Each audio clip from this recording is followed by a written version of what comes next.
basic horsemanship.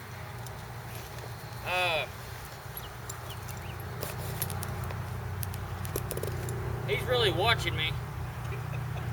If he watches his ears, you know, when I pull this, I got this rope out. He's gonna pay attention to me. He don't like the rope. This horse, for some reason, he's just never really been one that likes the rope. I can have a rope on my saddle and he doesn't like it. I pull it off and swing it around, and he'll run sideways. He's just not sensitive. He just hadn't been desensitized to a rope yet.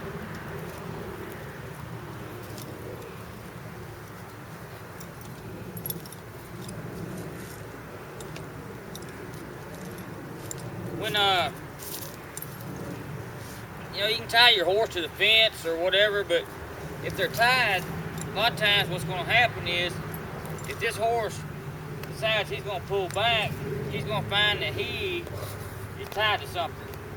And if he thinks he's tied to something, then he's going to pull and he's going to get frustrated. He's going to start fighting and slinging his head, and there's going to be a wreck. And so that's why we talk about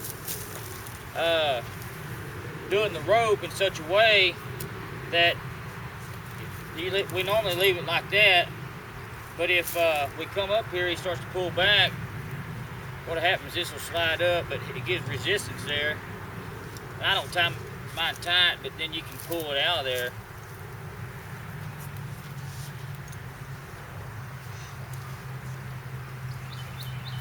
That way it'll hang, and he'll feel that. Normal horses feel that and they'll stop if they're broke. You can pull it out if you get the bind so he can get loose.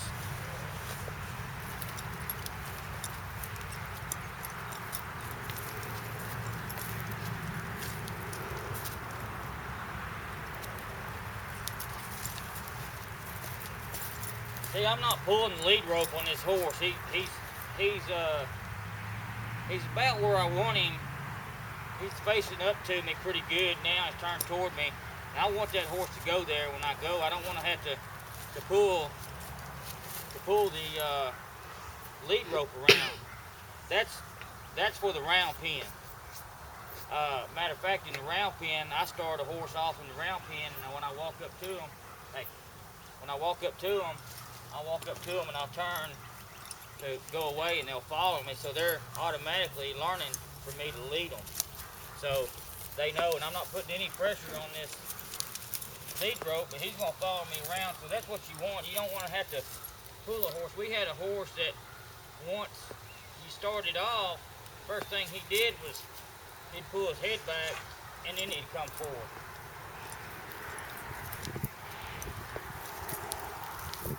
So that's kind of what you want in a horse.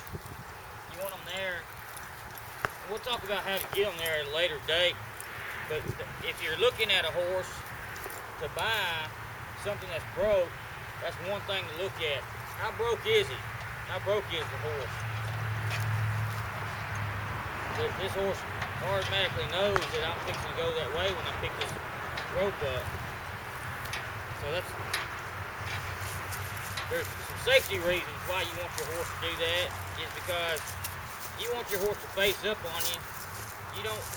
When you're over here, you don't want him going, if you're leading this horse, you want him to, there's three places you can be when you're leading a horse. You can be on this side of him, you can be in front of him, or you can be on this side of him.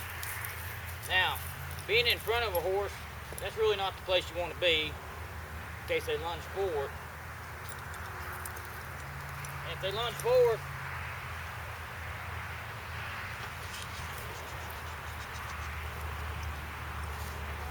the only time you really want to be in front of the horse is if you're looking at him or seeing what he'll do or whatever, you know, looking at his conformation and stuff. On the side here, if this horse decides to go somewhere, he's probably going to go that way or out that way, or more than likely, they don't like backing up that much, but if they get scared, they will back up. So you stay on the side of your horse when you lead your horse. And you want that horse to stop with you. You don't want him to pass you up. You need an area that horse doesn't get in unless you invite him in, put your hands on him, let him come into your But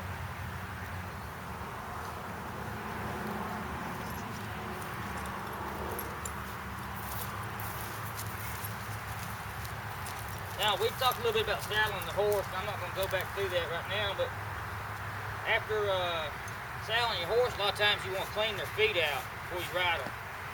Why? They're just going to get dirty again, right? And so most horses, if I don't know a horse, like if I go look at a horse, I'll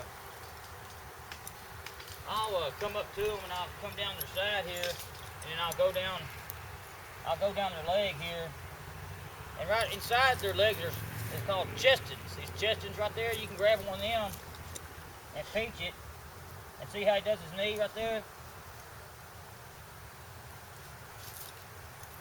He automatically starts moving his leg when you pinch that.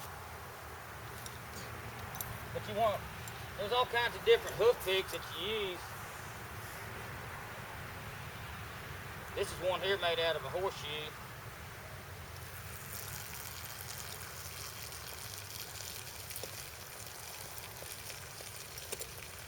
And you just want to kind of clean out. I'll show you a little closer up here in a minute. You just want to kind of clean all the dirt out. And you don't want to just drop it down. You kind of want to set it down. Let him know you're putting the foot down. He puts the foot down. Now, that wasn't a very safe pickup for me. If I don't know the horse, what I'm going to do is I'm going to use my other hand. I'm going to hang on to this horse. I'm going to grab a little bit of his mane. I'm going to use my forearm right here on his shoulder. I'm going to come down. I'm going to keep this leg out of the way of the horse.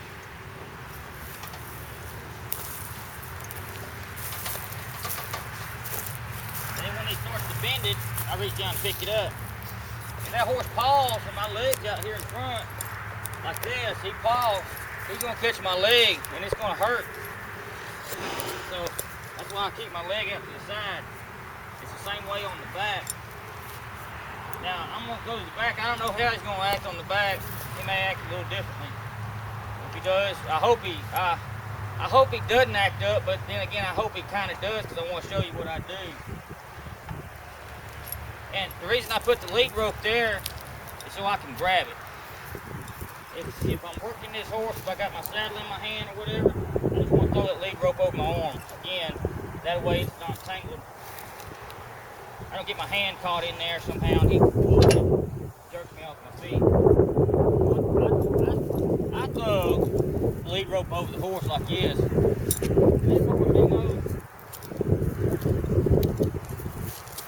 He's pretty good about standing, except on the back.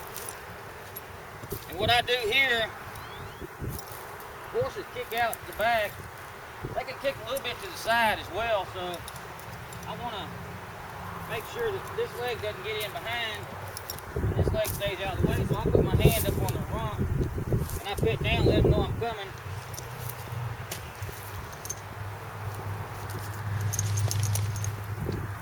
And for the first time I pick the horse's foot up, that's what I do. Right there. Pick it up and set it down. Because I just want him to know that's all I want to do is pick it up and set it down. I'm not there to do anything, just to start training. Then I'll pick it up and I'll move it to the back here. And I'll hold it there for just a second. And he took it away from me. So I'm going to do it again. And then if he moves again, then I'm going to show you what I'll do with him.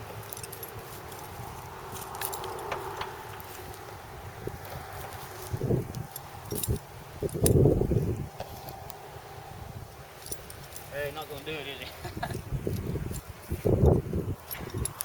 But if he did, I'm going to try the other side.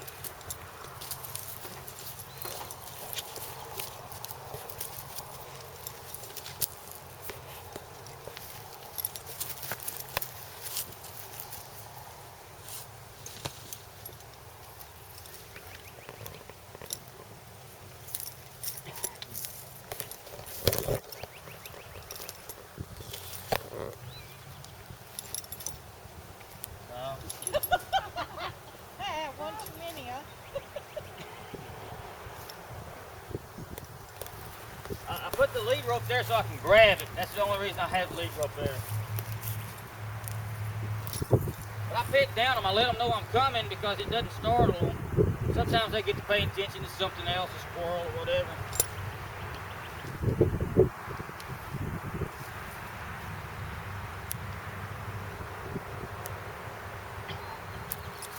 Well, he's not gonna act up. Yeah. But if he did act up, what I would do is I'd take him. This horse knows to face up on me. So if I go to the side of him to make him move away, he's gonna start turning toward me. But what I want the horse to do is I want him to move out, and I'm gonna work him in a circle. I'm gonna move out just a little bit.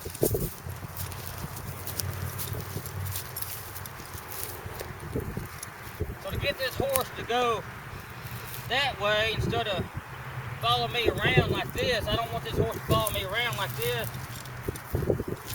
So what I'm gonna do is I'm gonna take the end of this lead rope, I'm gonna start beating him in the head with it. Now, I'm gonna take this lead rope and I'm gonna push him that way with the end of this lead rope right here.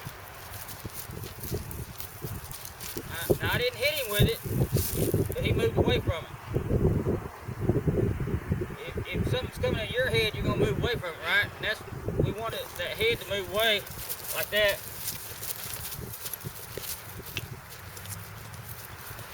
I want his head to move away from it. Then I want to drive him here at the butt.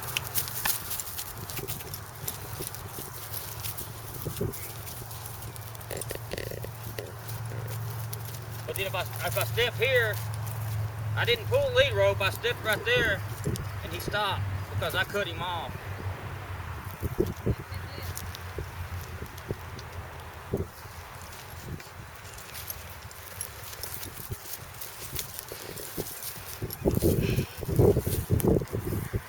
And I just swung my hand at his head like that. And I come back to the butt right here. So I'm driving him, really.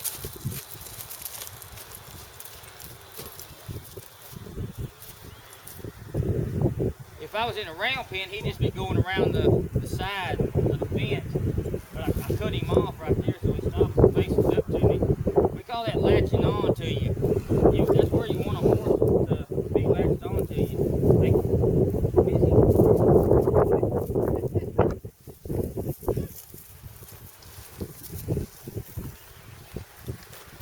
That just went too good. I thought he was going to start jerking that back leg on me, and then I was going to work him in a circle to show you what they do.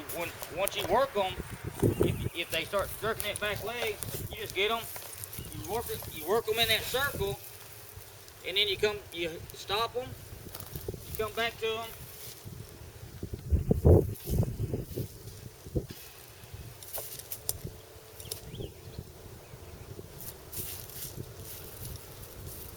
And they'll normally just stand there.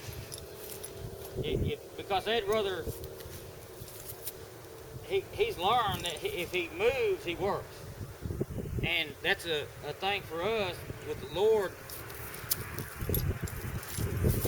A lot of times the Lord wants us to be still and to know that he's God. And so he can work on us. We can't pay attention to the Lord when we're paying attention to everything else. We're trying to get our own way. So that's what the Lord wants with us. The same thing as I want with this horse right now, is I just want to be able to work him. I want to be able to touch him. So he'll make a better horse. A horse that you can't do anything with is not really worth a whole lot, is it?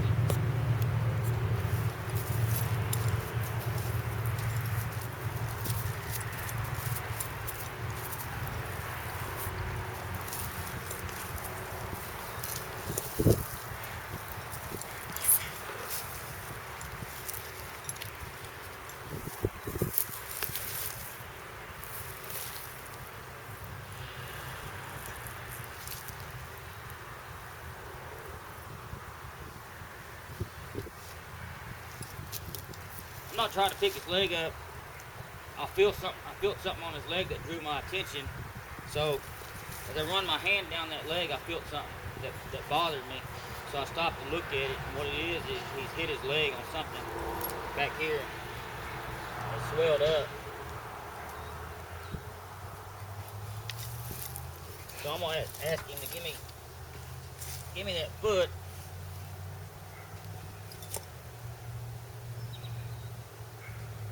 When you clean that foot out, you want to go down beside this frog here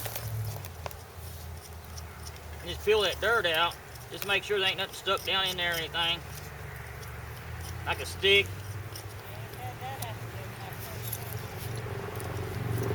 Thorn.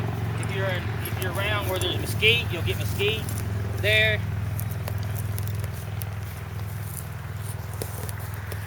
And I don't touch him with the pick. I keep it off of him when I'm.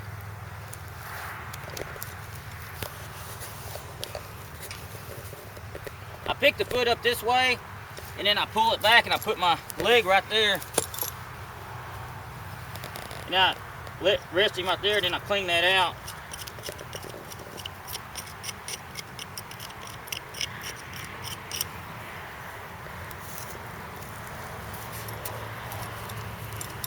I know this horse hasn't been trimmed in a while. He's got some really good looking feet from the bottom. His frog's real wide, got a wide frog. Sometimes you look at a horse that's been shod a lot, the frog is real skinny. That's unnatural for a horse to have a real skinny frog. It's not a healthy foot. Well, that went pretty easy.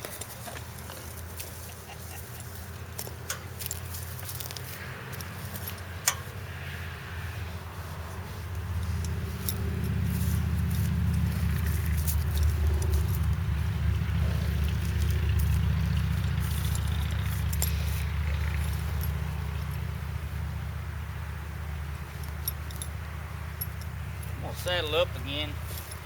See, I thought I was going to have to lunge him. That's why I wanted that rope right there. Man, it's too hot to do that. in the sun. I should have seen us running on one day because he didn't want to walk. See, and like I was showing you to get on the horse from both sides, you should be able to saddle from both sides too. I normally saddle from this side. I'm going to come to this side now. Throw it up. And if you're here, you can kind of just toss your saddle up there. Not throw it, but toss it. Just set it down on him.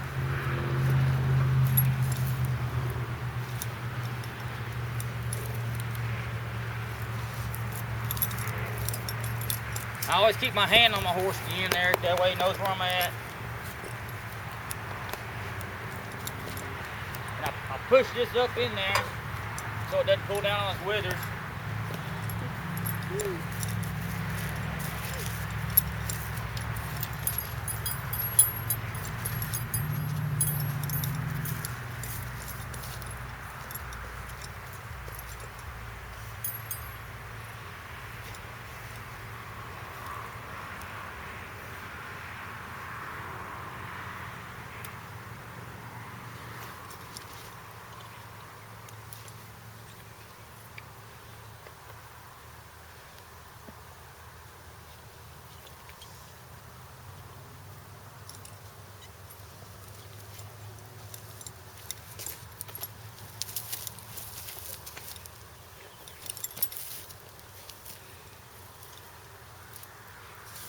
Now, when you put this dirt on there, you don't want it so tight against his front legs that it binds into him, because his legs have to come back and forward and back. And if it's right there, it may move up there on him because he's got a belly on him, because he hadn't been worked much. So you want to make sure that sits back just a little bit.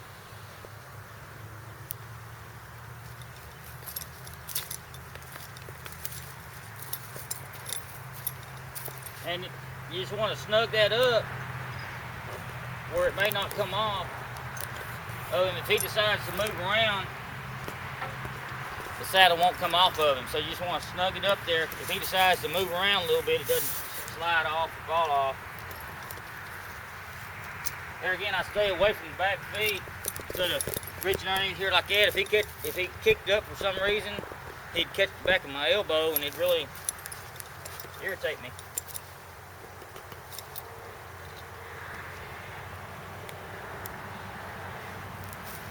That usually not be that tight on him. I'm telling you,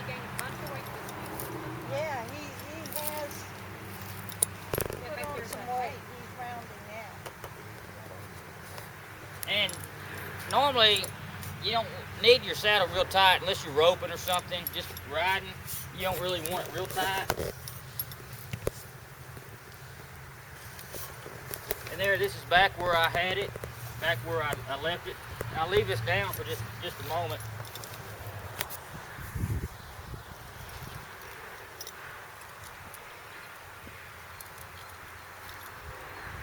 Because that's it, that be in the way sometimes. Well, on Wanda's saddle it is anyway.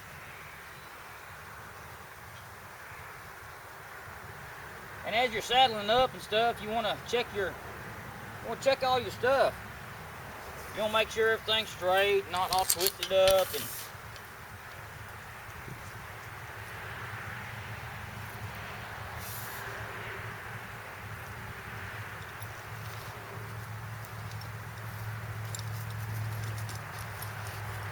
you want to make sure that breast collar is somewhat centered.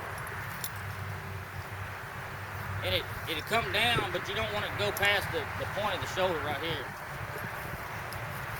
It's designed to pull back like this, and sometimes it'll slide up. That's why you have this piece on there.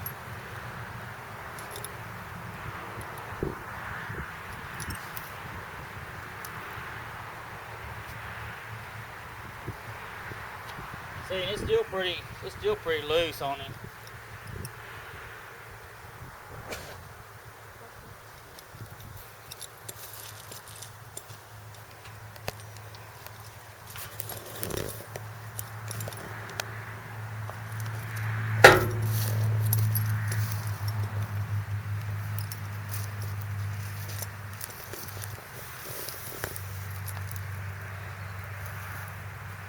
And this just works for me. This ain't exactly how I mean, there's other ways of doing it, but I'm sure other people have ways that work for them.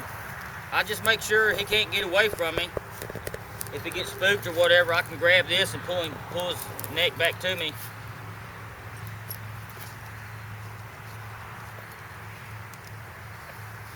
And you can tie this around there if you want. Sometimes I do, sometimes I don't. When you open this up, you want to make sure all your stuff's right and everything before you go try to put it on him. That way you're not having to try to do it and put it on him. Then he thinks you're doing something differently. And I just bring my hand over him. I bring this around over his nose like that. I grab it with this hand. I pull it up. Kind of wiggle around. He opened his mouth up. I pull up in there. And see how he kept his head.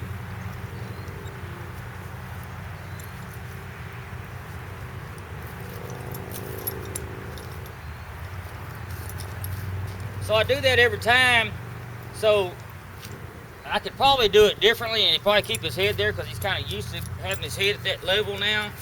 But I try to make sure that I do the same thing every time.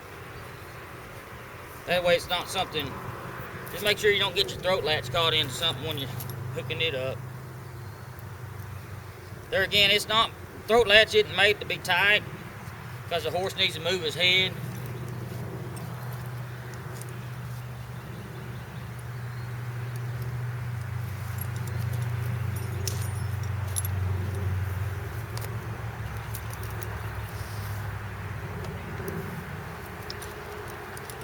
Better take your time, make sure things are done right so you have a solid horse. What I do, now I'm going to start talking to you a little bit about moving forward with your horse just a little bit. The groundwork you do with your horse sets the foundation for your horse. I was talking about moving his head to the side a little bit. See, I'm having to pull a little bit there right now. I'm going to hold it right there, and he's going to, see that slack? Right there, when he gives me that slack, I let go. So he said, hey, he had pressure on him by me pulling it, and then when he released the pressure, that's all I want. I want him to know that I just want him to move his head, not me to pull his head. So, see how he's doing now? It doesn't take very long, they'll get like that. I spend time on the horse's back doing that.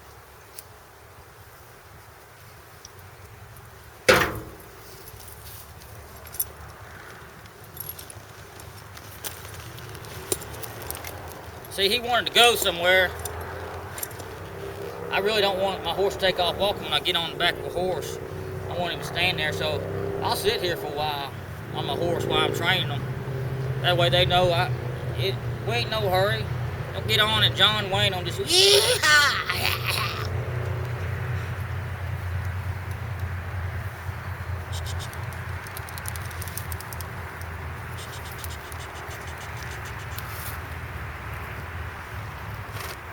See if he'll do it here. See how he gave me that head there? See if he'll do this side.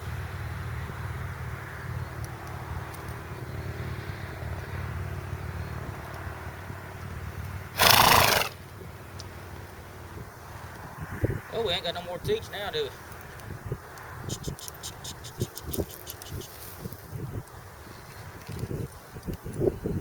That's the first thing that I do with a horse is just start getting their head they give me their head.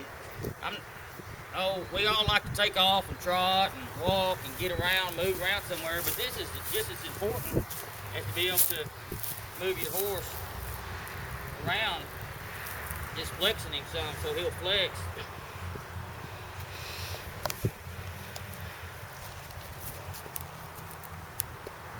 You can't turn that horse, you can. You can turn him without his head flexing, but they turn a lot better if their head does flex.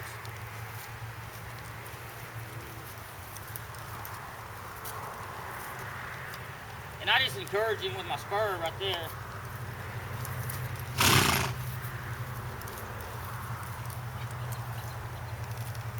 And I hadn't worked with this horse since last week. So just that little bit we did last week, and then what little bit done here, he's starting to get back what he'd been taught already.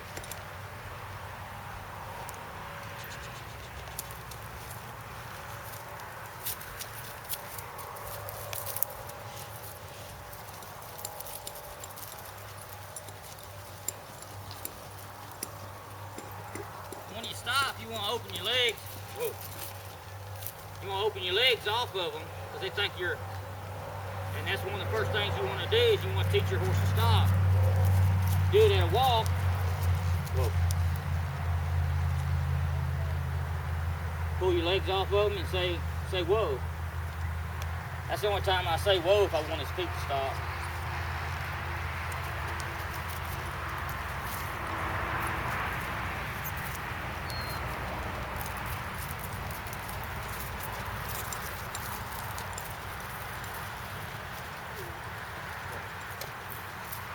I say whoa and he doesn't whoa, then I get into his mouth a little bit. So what he's learning is that all the signals. Right here, he feels that. He feels me sit down one thing, but he feels me come back out with that, and then when I say whoa, he stops. If he doesn't stop, he knows I'm gonna get in his mouth. After about 5 or 6 times, he'll start catching on. And that's building your horse's foundation. Foundation there again, if you don't have a good foundation, you don't have a real good horse. Now I'm gonna try to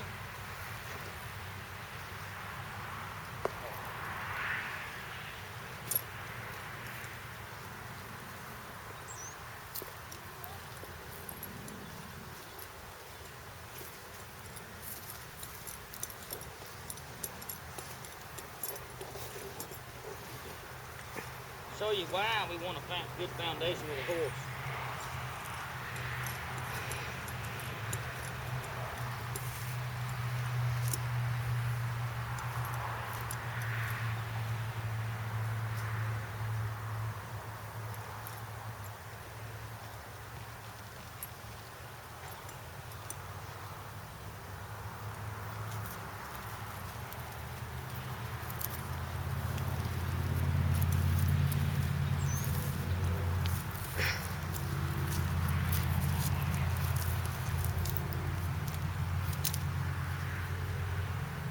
I'm gonna sidestep this horse across that across that rope.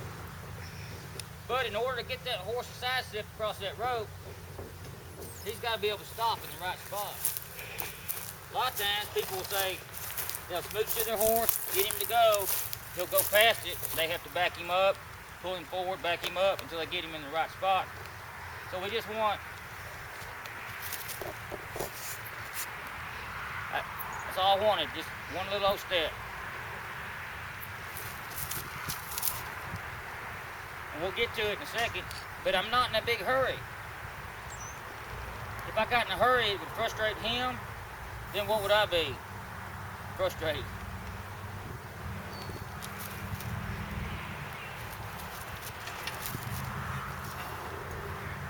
So now I'm going to try to take him across that. I don't know if this is going to work out or not.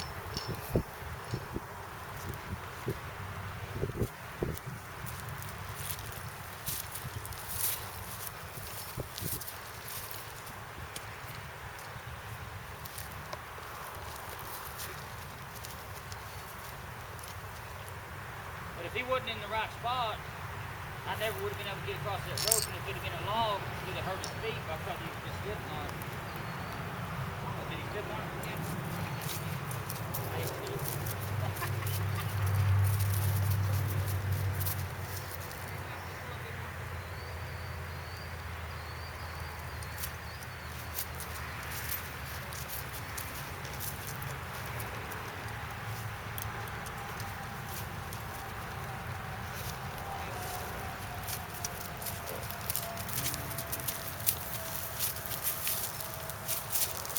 So here what we'll start doing is we'll start putting some obstacles out here.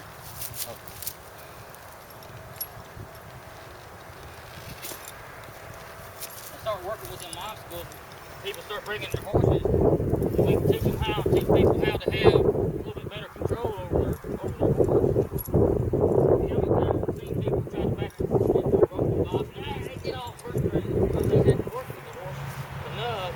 And they get aggravated. When I rode bareback horses, I tell them people that I see them fighting a horse, I say, put him in the bucket chute. Might as well put him in the bucket chute if he's not going to act right. So,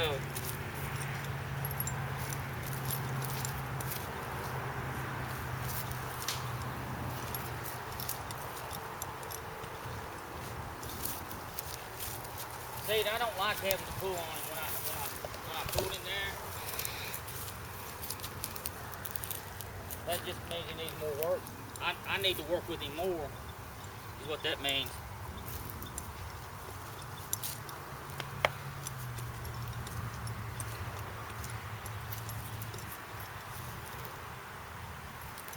Who's next? Wait, right?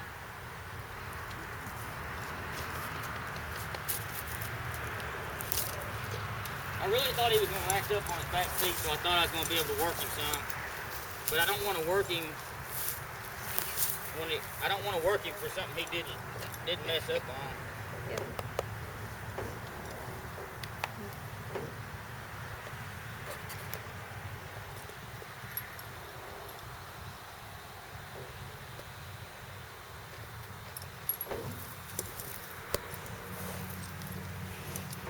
There again, remember when you put your saddle on to make sure you have plenty of pad coming out before it, because this pad, if you ride for a long period of time, this pad's going to slide to the back. The saddle's going to slide forward, and your pad's going to slide back. And so you're not having to readjust your pad near as often.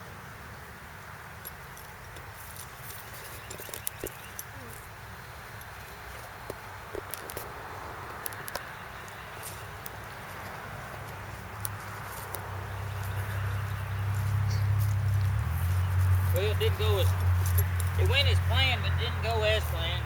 I really thought I was going to have to do a little bit more with him. I think he did well. You know, he's saying, you trained me well. I'm not a plumber's horse with a leak. A plumber always has a leak in his own house. So he behaved. Instead of... I wanted to talk about this. I'd like to move from here over to the trailer and go over a couple things in the trailer. Now, since this went pretty quick, what do you think, buddy?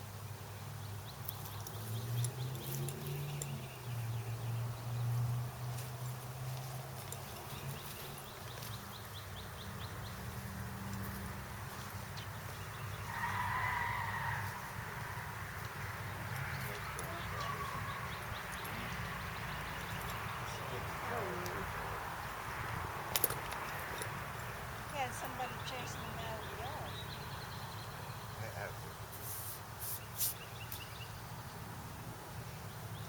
So I take that off first, then I go to the back seat, let it loose.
Y'all remember what I do here? I just run my thumb up underneath there, I pull it out, and I let him drop it out of his mouth. Instead of pulling it out, he may not be ready, and when that bit hits them teeth coming out, he needs to be ready. If he's not ready, it bothers him when it hits them teeth. It'd be like somebody hitting your teeth with something metal, and it sends little vibrations all through their head, and he's frustrated. And again there, when he gets frustrated, then I get frustrated. And then might as well, that's a good quitting point.